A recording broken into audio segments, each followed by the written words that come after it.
Because obviously Stephen Bartlett is hiding something. And I'm conscious who I'm talking to here. I've got to, I probably have to tread a bit careful. This is what really winds me up is when I'm an investor in a company called Huel. So I love Stephen Bartlett's podcast, Diary of a CEO. I think that the guests that he brings onto that podcast are brilliant. For me, it has definitely been life-changing in terms of helping me to understand how I view my health. So everything from making sure that you've got good sleep, good nutrition, exercising, anything to do with health and wellness, there's a vast amount of information that anybody can get. But obviously, I've got a major problem. And my problem, as you can tell from the title, is Huel. Huel is a food company that claims to make meal replacement products that are nutritionally complete. It normally comes in the form of a drink, so it's not real food. This is really important because recently there's been a lot of attention around something called ultra processed foods, or UPF, a group of foods that we've come to know about recently from the novel classification system.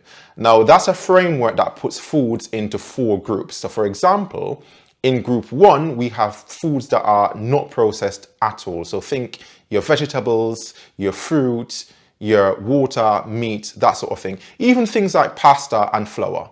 In group 2, you have culinary ingredients. So anything from your oils, your butter, your salt, your vinegar. Now, these are foods that you wouldn't necessarily eat by themselves, but if you put them together with the foods from group 1, you have some very nice food. Group 3 are processed foods. So it's when you take the foods from group 1 and you combine them with the ingredients in group 2.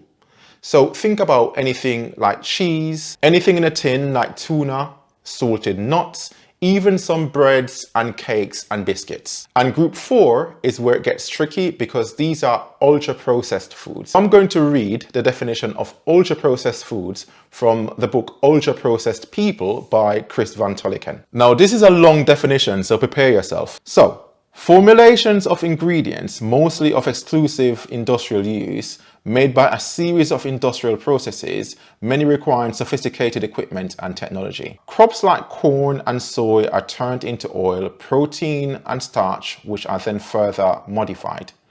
The oils are refined, bleached, deodorized, hydrogenated. The protein may be hydrolyzed, the starch modified. These modified food fractions are then combined with additives and assembled using industrial techniques like molding, extrusion, and pressure changes. So here is the part of the definition which I think is wild. So processes and ingredients used to manufacture ultra-processed foods are designed to create highly profitable, low-cost ingredients, long shelf life, emphatic branding, convenient, ready-to-consume, hyper-palatable products liable to displace freshly prepared dishes and meals from all other Nova food groups. In my opinion, there's nothing that better meets that description than this thing here. So let me just have a look at the ingredients and read it out to you. So ingredients, we've got pea protein, grown flaxseed, brown rice protein, tapioca flour, sunflower oil, natural flavorings, organic coconut sugar, micronutrient blend, medium chain triglyceride, stabilizers, xanthan gum, sweeteners, green tea extract powder, kombucha powder, bacillus coagulans. What is that? Never heard of that before. But anyways, potassium citrate, potassium chloride, cornstarch, calcium carbonate, vitamin C, niacin, and a list of vitamin B6, riboflavin, vitamin A, a long list of things. What I find interesting, because this is banana flavor, but there's no actual banana in here, which I'm quite surprised about. Why is there no banana in here?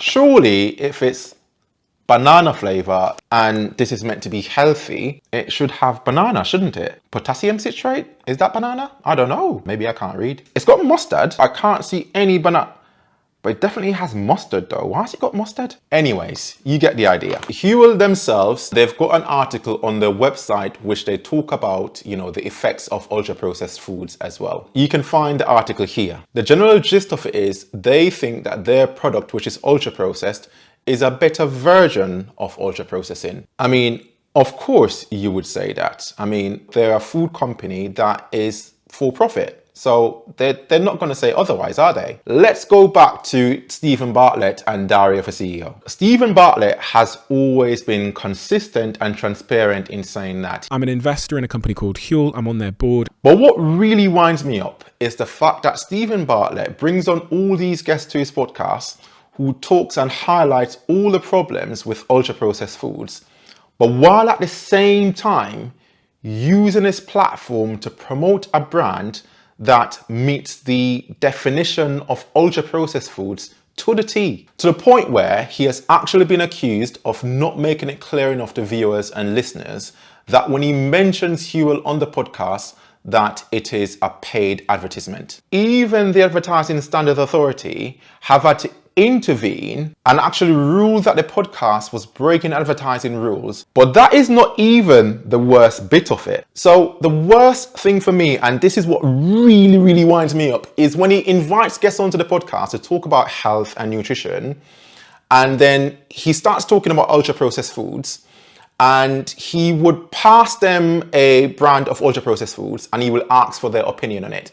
So he will chuck them a box of, say, Cocoa Puffs, and he would say, is that good for me? But while he's doing that, what he doesn't do is to hand them this SHIT and ask for their opinion on it as well. Now, I've seen him do it with Tim Specter, who is a renowned food scientist and founder of the Zoe app, which, by the way, Stephen is also an investor in. So let's have a look here with what he did. 0 added sugar, 0% fat, rich in vitamin D. That, Tim Specter, is definitely healthy. Or not. So, these claims to get 0 fat and make it taste good, it's got to have lots of extra sugars and starches in there. Otherwise, you just couldn't eat it. Fat is really important naturally to make you enjoy food. Mm-hmm. And so it takes a lot of careful chemistry to mimic that fat.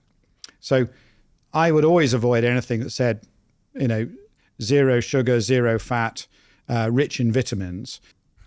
Can you bring me the bin? This is going in the bin. Can I just drop that in the bin? But why is he not asking them about this? Why is he not handing Huel to them and asking for their opinion on it as well? Can you bring me the bin?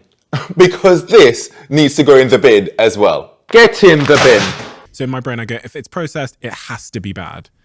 But is that accurate? Well, we need to separate virtually all the food that we eat, and I eat as well, is processed. Yeah.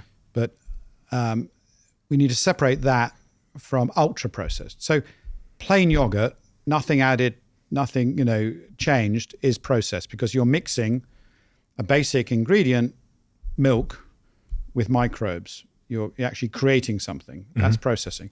But it's when you take it to the next stage and you would make that same product from, say, milk powder, and then you would add various starches and stabilizers, emulsifiers, concentrates, artificial sweeteners, flavorings.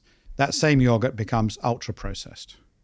And it's that extra step that is the main problem. So that is why he's not going to ask about Huel, because he knows they will rip it apart. And what I found really interesting was when he invited Dr. Chris Van Tulleken onto the podcast. Now, Chris Van Tulleken wrote one of the best books on ultra-processed foods. I think everybody should read that book. But you will see for yourself here how Chris was made to feel very uncomfortable. There's vitamin D and B6. So that, rich in vitamin D, immune support, that is definitely healthy. I mean, this is where we should have done the maths and shown how much sugar there was in each pot. These are very high calorie shots of sugary liquid that will harm teeth. And I don't know why you'd have this if you could just have real yogurt or milk. And the reason they back add the vitamins is to be able to make health claims. So generally foods with added vitamins, real food doesn't need added vitamins. And we're pretty sure that, and I'm conscious who I'm talking to here. I probably have to tread a bit carefully. Supplementing vitamins into food doesn't seem to have many health benefits for healthy people. So we've got quite a lot of very big data on this. Now, was it just me, or was that a little bit cringe? And Chris looked a bit awkward there because he clearly understood the dynamics of the relationship that Stephen has with Huel, and he sits on the board and they sponsor the podcast. Why would he need to tread very carefully on a podcast where he's been asked for his opinion on all these different foods? Because obviously Stephen Bartlett is hiding something. He doesn't want you to know the truth about Huel. Why is he slagging off every other brand but not slagging off a brand that he's got a vested interest in? Now, obviously, we know the answer for that. Now, I'm not telling you that you shouldn't use Huel. I mean, everybody should do what they want and what is best for them. And of course, I am not a nutritionist. I'm just some idiot on YouTube. All I know is that I know what I think, and I know that I won't be using it, at least not anymore. Because for me, all of the independent research out there that is devoid of all conflicts of interest and so on, almost universally agree that ultra-processed foods are bad for you. And I believe that. Now, you make of that what you want, but I believe that. Every time I had a drink of Huel, I would still be starving. 400 calories down the drain because I would have it and I still want more food. I don't think the food industry actually cares about my health. They have a vested interest in you consuming as much of this product as possible. They want you to have as much of it as possible, as many times a day as possible. And that's why they make it so convenient, because everybody tells me that they love Huel because it's convenient. Now, as I said, I think the Diary of a CEO is a great podcast. But I think if Stephen Bartlett is going to invite these different guests on here to talk about nutrition, to talk about ultra-processed foods, then he has to ask them about Huel. Huel is one of the biggest brands out there that is selling ultra-processed foods and is selling it as a meal replacement. Now, if you want to see my video about Whoop, another product that Stephen is also an investor in, you can go and watch it here. Now, Stephen, I am not coming for you. I obviously use all your products. I am just keeping you honest while keeping you rich. As a matter of fact, I've already ordered my Zoe patch. Now, I've got a little favor to ask you. This channel is brand new. If you like videos like this, can you please hit the subscribe button and also hit the like button as well? I mean, I do like the Huel t-shirt. I'm not gonna lie. It's one of my favorite t-shirts and I do like it. But I'm not happy about walking around with the logo on it though, but I've got a solution to that. One sec. Yeah, let me just get that. I'll just do that. Yeah, it's a great t-shirt. I'm not gonna lie, I love the t-shirt. One of my favorite black t-shirts. I like a black t-shirt.